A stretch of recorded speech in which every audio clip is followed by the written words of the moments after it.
You're listening to the Fantasy Football Podcast with Charles Barr and John Chapman.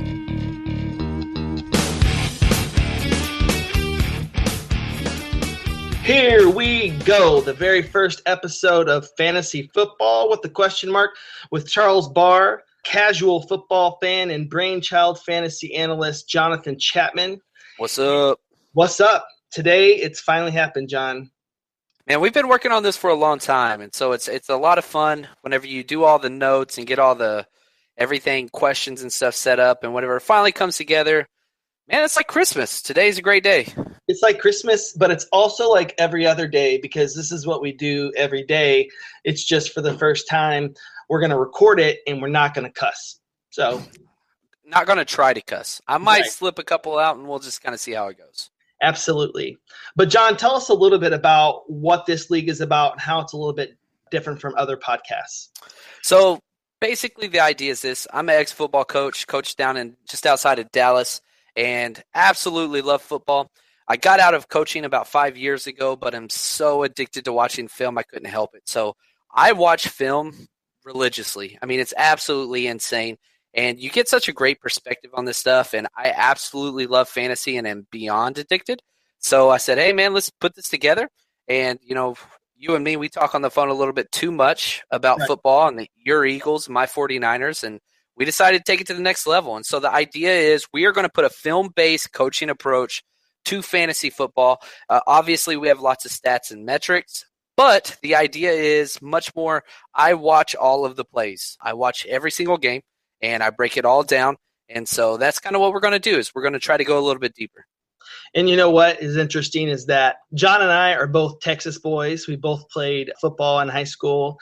And so that never gets out of your blood. But John's located in California, and I'm actually in the Chicago suburbs. So we're coming from you coast to kind of coast. So I think that there's something else that kind of differentiates us from other podcasts, and that's your method of your rankings. So maybe kind of take us through that a little bit. Yeah, so I definitely do a tier-based approach ranking, which I know is not necessarily new. But what it does is it basically brings an economic standpoint to who you're going to draft and where the value is. And so I know we're going to get into a lot of questions about quarterbacks and when to take them and why to wait and so on and so forth. But the idea is you want as many elite level prospects as you can. And so you want to take the focus off of, well, who's your number 2 versus your number 3 guy? And as we get into this conversation, you're going to figure out number 2 and number 3, especially with running backs, are pretty much the same, which I have Le'Veon Bell number 2, Ezekiel Elliott number 3, David Johnson number 1. But all those guys are in the same tier.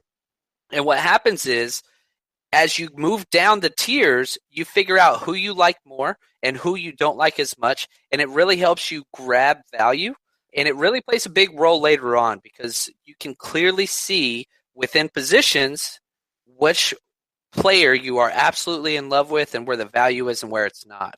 Right, because some guys get stuck in this sort of like ordinal, you know, like 1, 2, 3, 4, 5, and they get caught waiting on one guy and screw up a whole round or two, when if they follow a tier model, that it's a bit safer.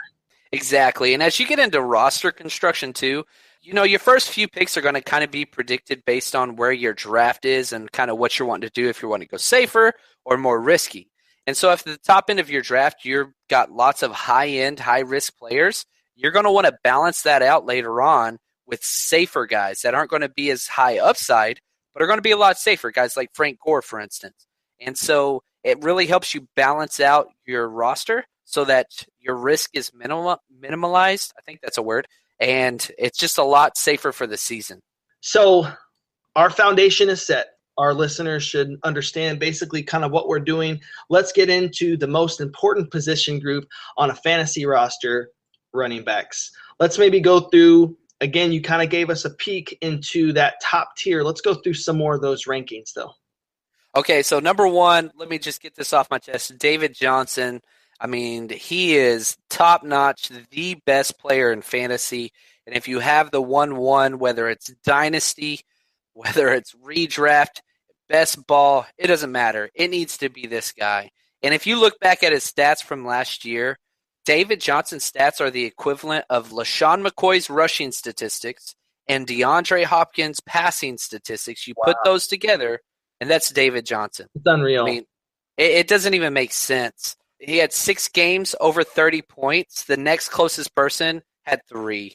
11 games over 20 points. He only had 1 game under 10 points, and that was week 17 when he got hurt. And week 17, guess what? Nobody plays. So didn't hurt any fantasy owners whatsoever. He's only 25 years old, and that entire offense is completely driven through him. So zero doubt, 101. I don't care what the format is, PPR standard. David Johnson's the guy. Do you think that he's not talked about enough whenever you see NFL Network? And so, like, you'll hear people say, well, Le'Veon Bell had a higher per-game average, and he did. But David Johnson doesn't have any of the risk that Le'Veon Bell has. Le'Veon Bell has had 2 season-ending injuries. He's been suspended twice. His next suspension will be a year long. Wow. And if you're looking at dynasty format, what's that offense going to look like when Big Ben retires, probably in the next year or two? Not to mention, Le'Veon Bell's playing under franchise tag this year. So long-term, you don't even know if he's going to be there. And I love Le'Veon Bell, but there is a little bit of a gap there. David Johnson is head and shoulders above that guy. Should be talked about a lot more. Yeah. All right. I want to talk about David Johnson a little bit later, but let's go through the rest of these rankings and get the listeners an idea of who goes where. Okay. So let's finish out just the elite tier. Le'Veon Bell, who I just talked about, 9 out of 12 games over 20 points. I mean, the guy is just legit. He didn't score near as many touchdowns as you would have thought.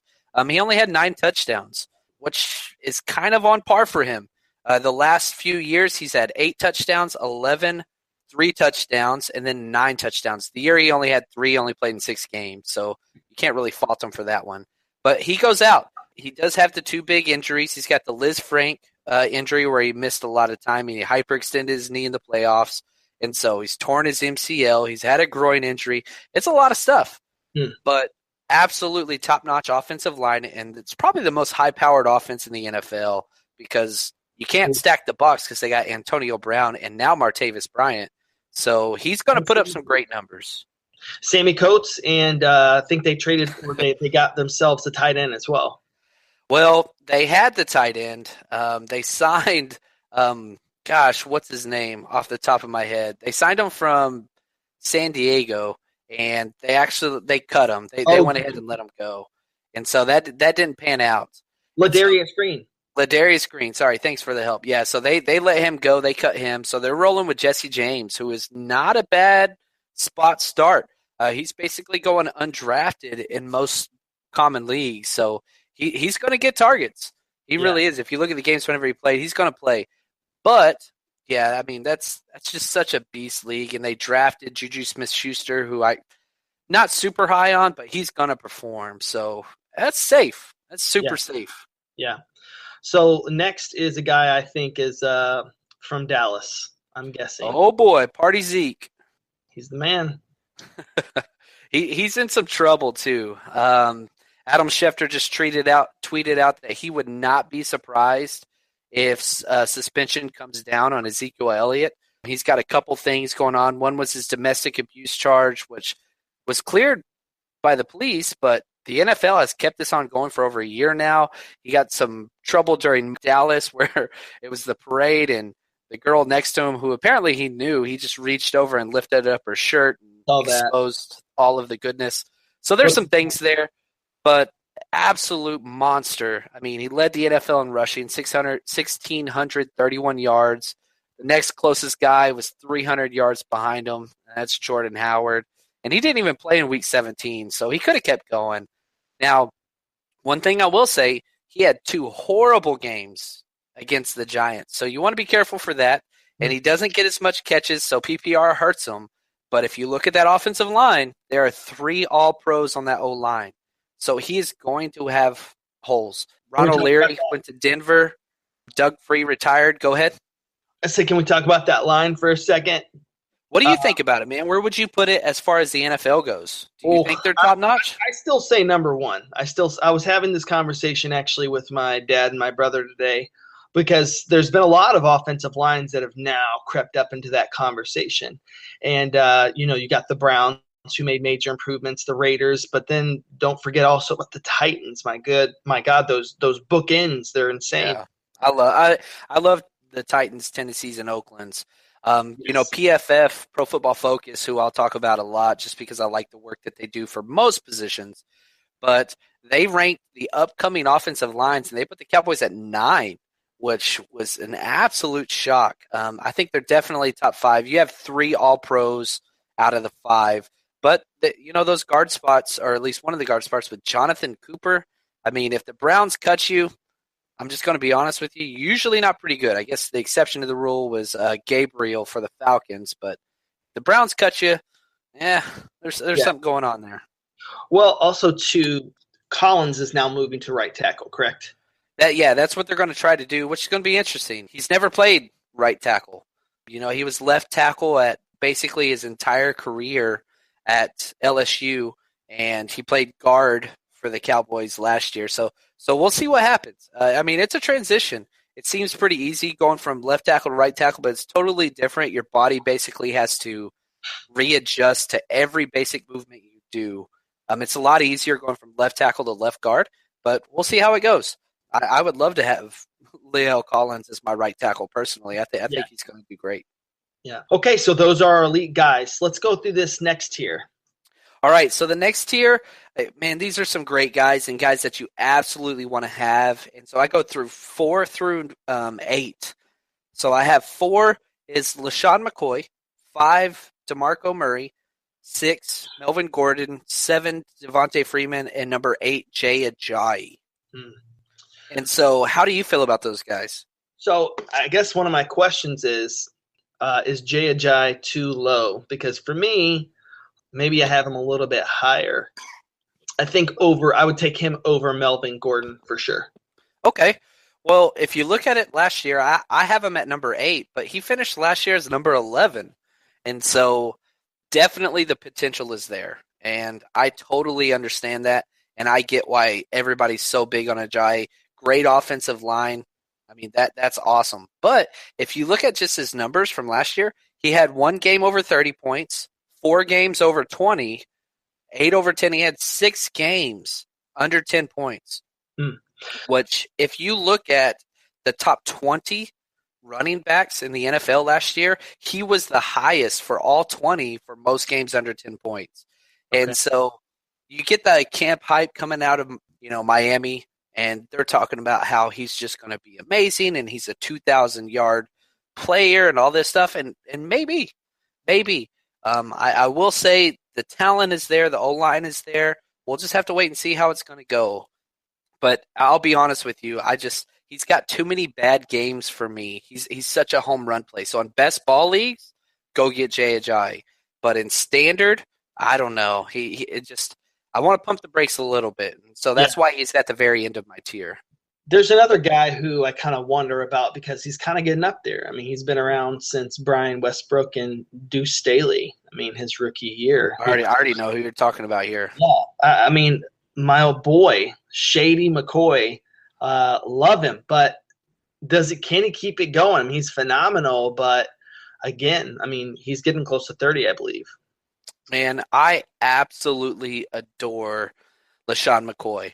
And one of the main reasons why I like him so much is who else do they have?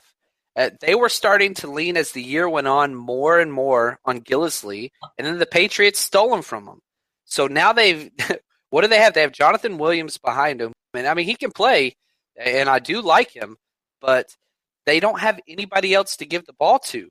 And then on top of that, I mean, they have a running quarterback in place with Tyrod Taylor. And so what this does is it totally opens up all lanes that he has, which is awesome. And it just the sky's the limit for this guy. If you look at all of his seasons, so since 2009, he's got 6 years over 1,000 yards rushing. Yeah. His touchdown totals, 13. He got injured and only had 3 in 2015, 5, 9, 17, 7.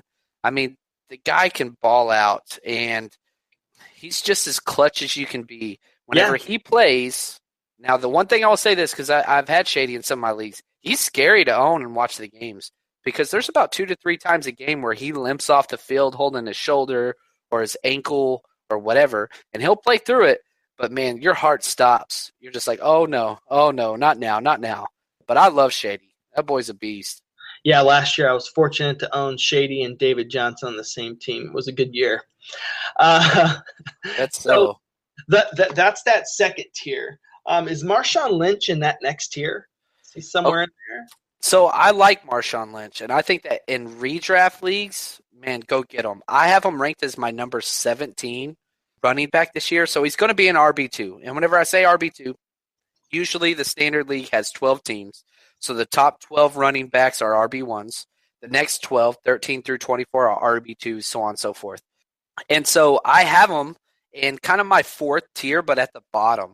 And I think he's going to be great. I really, really do. If you look at what Latavius Murray did there last year, he had 12 touchdowns. Latavius Murray, who I don't think anybody is really high on. No, and so if you give those same amount of carries that Latavius had to Marshawn, oh my goodness. He's going to be basically, if you average out what Marshawn Lynch has done with his career, or just the last 2 years, not even his career, he averaged 4.3 yards. So if you just give all of the carries that Latavius got to Marshawn, you're looking at basically 946 yards with 14 touchdowns, which brings him to the number 10 running back. Now, I'm not sure he's going to get all those carries. I know they really like Jalen Richard that they're going to use at third down, and I don't really know if Marshawn is back completely. You take a year off of football. Well, too, wouldn't you say that his ranking is that low because also – he's old, and he's got really some injuries. He's got a lot of injuries. It's been 3 years since he's produced at an elite level. Now, I will say this. He has never played behind an offensive line like he has now. Yeah. Oakland Raiders' offensive line is legit, but they throw the ball a lot there. The one thing that is safe about him is when they get into the goal line, they run the ball. So his touchdown total is going to be a lot higher than his yardage totals. Again, best ball. Super cheap get. Absolutely love the dude. Those Raiders are going to be – that offense is going to be something. It's going to be something for a while. With the contract they just gave Derek Carr, like they've got a lot of young talent that's going to be there for a while. So I'm excited for them. I'm happy for the Carr family because I always liked David Carr for Houston because I actually thought he could play. He was the opposite. He didn't have an offensive line, and at one point in time, he was the most sacked quarterback in NFL history. So, shout out. I think he's the first NFL player to have PTSD, to be honest with you. Like, I think he needs to be checked. Again, I was rooting for him the whole time. So, yeah, you got the Raiders going. They got Marshawn Lynch, so it's going to be an interesting year. I see in your rankings that you have McCaffrey over Fournette. Yeah, McCaffrey, I love that kid, man. That is tough for me because Jonathan Stewart is still with the Panthers, and Fournette, he's got Yeldon and Chris Ivory. I guess that's going to be a pretty formidable crew, but I don't foresee them not giving Fournette the bulk of the carries from week one. Yeah. And now I'll say this. I have them back-to-back. So I have McCaffrey at 15 and Fournette at 16. So I like them both. And they're in the same tier. However, I hate that offense for the Jags. And you add in Tom Coughlin. I know he's not the head coach, but I really think that is just going to be slowed down and just pound the ball. Yeah. Now, here's my thing. If McCaffrey came into the NFL as a wide receiver, I would have had him ranked as the number 4 wide receiver in the entire draft. Wow. The kid is special. And so I'm going talent and opportunity. Man, they both have talent, but I edge McCaffrey. And I think the opportunity's better. I really do because, again, as I mentioned before with LaShawn McCoy, when you have a running quarterback, the running lanes just get bigger. That's all there is to it. It changes it. And if you look at the offense that we have for the Jags, all of their points come in garbage time because they are always down because Blake Bortles, no offense, is not an NFL quarterback. Pretty good fantasy quarterback, not a good NFL quarterback. So when the Jags are down by 14 points in the fourth quarter, is that time to run the ball with Fournette? Right. So I think he's going to be playing 3 quarters, and he is not a great receiving back. TJ Yeldon will be the receiving back in Jacksonville. I guarantee it. Yeah, I am rooting on Bortles. I do think he can turn it around. I think that last year he looked like a guy who was confused and lost and had the tools and, guys around him, and he still was failing. But I do think, I believe that the sophomore slumps are real, or the junior, whatever. I'll give him 3 years too. But I'm pulling him. But I don't want to let you off the hook here. I feel like there needs to be a bet made somewhere here. So let's just look at Blake Bortles' numbers, okay? So for his career, he has 69 touchdown passes versus 51 interceptions, okay? Now, he has never done this. Just a basic measure for hey, are you a decent quarterback? Is a 2-to-1 touchdown to interception ratio. So in 2015, he had 35 touchdown passes and 18 interceptions, as close as you can get. So he's had 3 years. Would you be willing to make a bet? I don't care what it is, whether it's a bottle of Jameson or whatever, that this year he has a positive touchdown to interception ratio, 2 touchdowns for every interception. Would you be willing to make that bet? I'm going to make a different bet. Okay. Okay, let's hear it. You said a good NFL quarterback, and I'm trying to trick you here. Are not necessarily measured in their stats. Sometimes it's, they're sacrificing for the run or whatever, and sometimes, they're it's the quality of the playmaking and the maybe not the volume. So what I'm going to say is I will bet you that the Jags, they're going to come in second in their division, but I think they're going to go 9-7. So, all right, pick one of those things. I'll make either bet, but I want this to be recorded. So whether they finish second or they get to 9 wins, you pick, and I will agree with either one of those. I'm going to go with second place. Second place? Oh, God bless you, sir. God bless you, sir. Here we go. Really not feeling great about it already, but okay. And so what are we betting here? A bottle of Jameson? I think we can do better than that. We'll do a bottle of 20-year scotch. Holy cow, you're my good friend. 18 is going to be easier to find, but let's make it happen, man. I like this. All right, so let's move on from that bet. I'm scared about it. And I love it. Cheers to you, my friend. Cheers. Let's go into the dark horse. Who is the guy who, is going to get you a ton of value into the later rounds?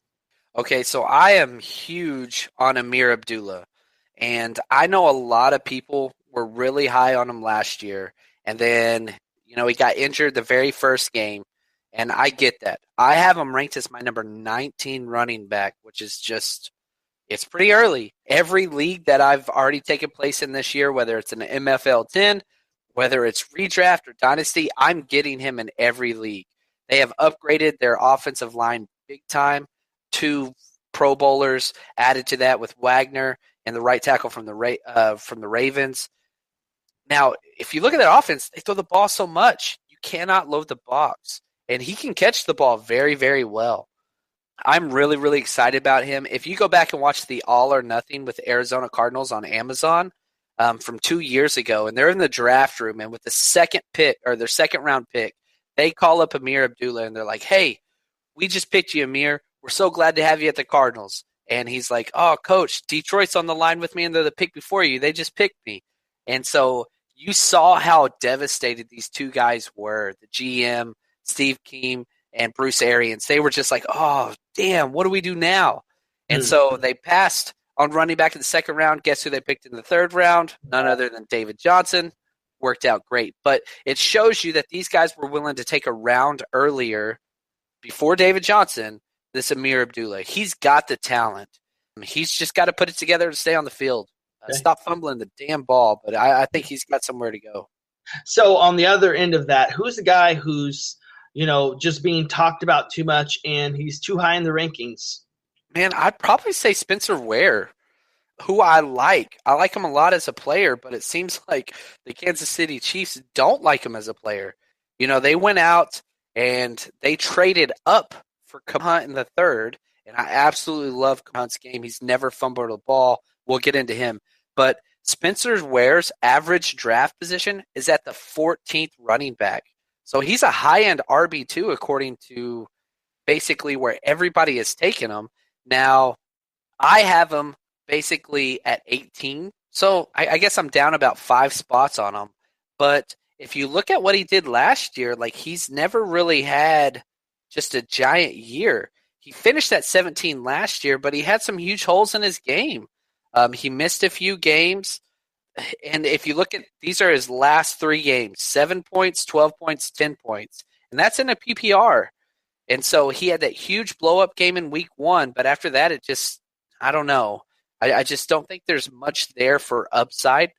And when you look at Kareem Hunt out of Toledo, man, that guy is just an absolute beast. He's a poor man's Frank Gore and does a little bit of everything. He's one of those guys, not like Bryant Westbrook in the fact of how shifty or fast he is, but he's an all-around back. And we saw what Andy Reid can do with a guy like that. Just put him back there and just keep him there. And he does everything. And so I really think eventually Kareem Hunt's going to take over. Gotcha. All right, so we're going to move into a segment where we analyze a division out of the NFL. Oh, yeah. And we're going to start with none other than the greatest division, at least rivalry-wise, in the NFL and the NFC East. It's my – You're not biased. I'm not biased, okay? But before I do that, John, I'm going to throw you a curveball. All right. If our listeners wanted to see your tier rankings, how would they be able to do that? Would that be accessible to if you posted it to Twitter, or how would they get that? Yeah, so here's the deal. I'm going to put it out on Twitter, and my Twitter handle is JL_Chapman. That's CHAPMAN. So I'm going to put that out there on Twitter, and I'll put a link on there, and I'll put the picture on there so that you can get access to it. So, again, that's JL_Chapman. So check that out. And again, if you ever have anything that you want us to talk about on the show, questions, trades, whatever, just send that over there, and we'll be happy to incorporate it in the show. Perfect.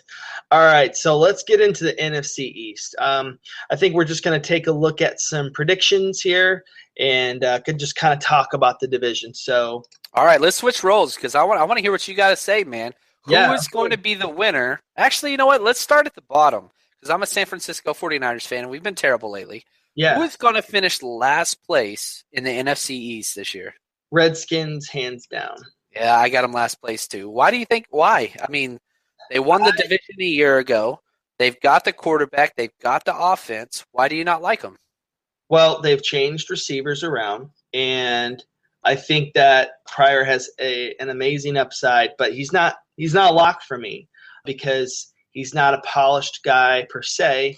You know, the Browns just spent a ton of time with him on developing him. Now he's going to a brand new system. We'll see. I think he'll do well. He's also going to be competing for numbers too. But the defense, nothing about it is dominant. That defense gets walked on. They're sort of like an NBA player who scores points in meaningless games. Like there's sometimes that there's stats that are there, but when they're the James Harden of the NFL. Yeah.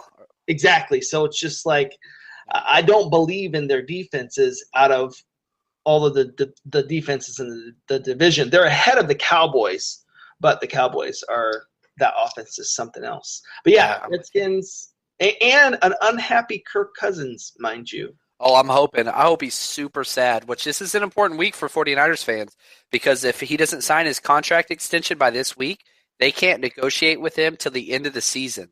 So he'll play on the franchise tag, and then it's open bidding, and the 49ers have the most cap room in the entire NFL. So we are getting him. He's a fool if he signs it and has to work with Schneider. So get out of worst front office in the entire NFL, and that's saying a lot. Absolutely.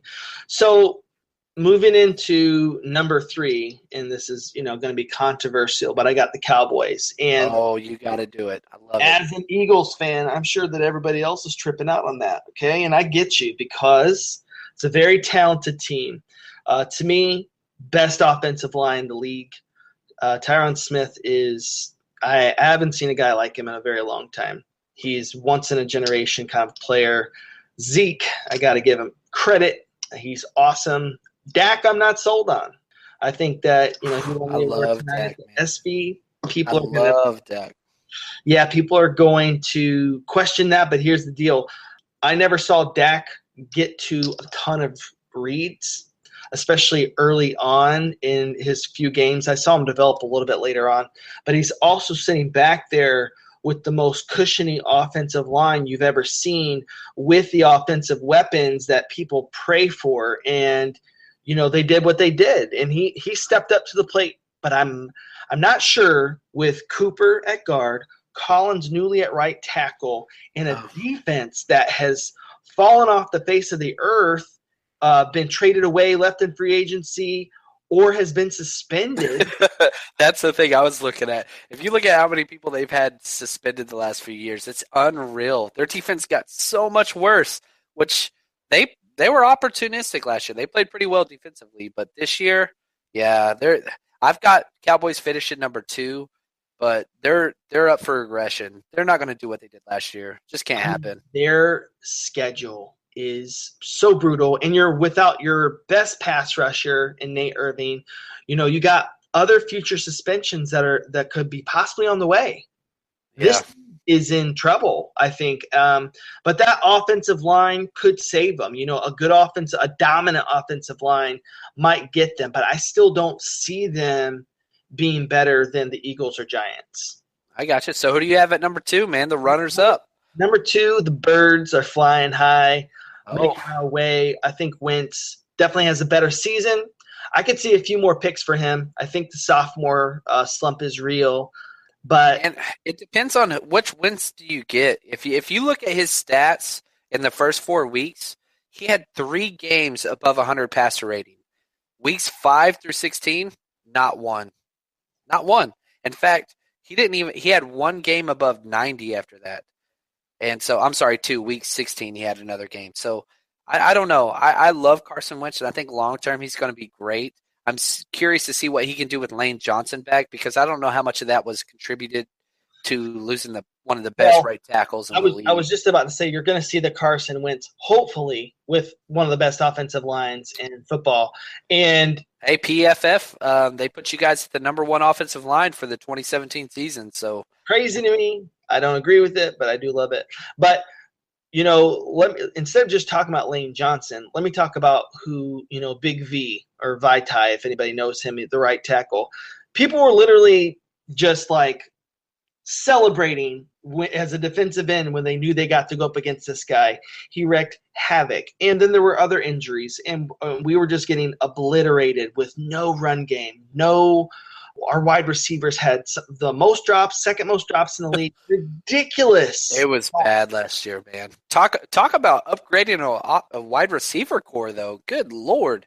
Torrey, Alshon, and now Jordan Matthews are your starters, when Jordan Matthews was your number 1 last year, and the most underrated, in LeGarrette Blount, behind a good offensive line, mixed in with Sproles.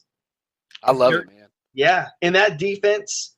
Now here's I'll give the caveat. Here's how the Cowboys could get to 2 and Eagles to 3. The Eagles are at weakest at one of the most important position groups that there is, and that's cornerbacks, because this is a passing league. So with that said, their defense is to be respected. To me, it's the best defensive line in football, hands down. That's just me. They have a great safety tandem. They've got great linebackers. But those corners could get work done. So yeah, we'll see, man. Hopefully, who's the guy you guys got out of Washington that I absolutely loved? He tore his Achilles at his pro day. Are you talking about our defensive line or no? Oh, Sidney. Oh, your corner. Oh yeah, Sidney Jones. Absolutely love that kid. Also, too, we got I was thinking of Qualls, who that kid, he looks tiger-like. He looks like a leopard when he's down there. He moves around so quick, and it's interesting. So I'm thinking he might make the roster. So, I have also been described as being tiger-like several times. Yeah, so I'm just saying. In different ways. Little bit. So at number 1's the Giants, and same. I have them number 1 as well. Their only weakness, which is a very important one, which will keep them from winning a Super Bowl, is their offensive line. You don't win Super Bowls with Beatty at left guard. You don't win Super Bowls with – let me take that back. Not just with Beatty, but other weak guys. They're terrible. They're terrible. And Eli's awful. He's played really bad except for when he throws it to Odell. But I believe they have the best defense in the entire NFL. Like, I got them number 1 overall defensively. And so that's got to go a ways, man. I know. That's what I was going to say. So they're monsters. Their defense gives us problems, the Eagles specifically. Our offense, though, gives them problems, which is weird. So you know how it is. Inter-division rivalries and that play is different because they know each other so well. But yeah, so I got Giants number 1, and I'm hoping that the Eagles can pull a wild card. So there's my predictions.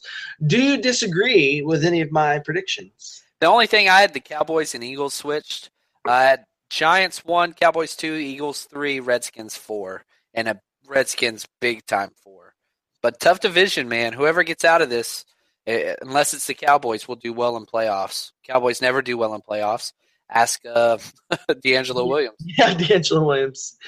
Jeez. All right, man. So this has been episode 1. And this is just what we do, man. We talk football, and we love fantasy football. So, I'll probably do a mock draft directly after this. That's right. That's what we do, man. And next episode up, we got receivers. Position group I have struggled with my whole entire fantasy football career. It's the toughest one for me. Glad to hear that we're going to do something about it. But again, for your rankings, if people want to see your rankings, what is your Twitter handle? So Twitter handle is JL_Chapman, CHAPMAN. Check that out and go ahead, and we are on iTunes. So subscribe to iTunes. That way when we upload a new episode to pop right up there, and give us a review. Let us know whether good or bad, what you think, and any recommendations on Twitter are always welcome. Peace out. Peace.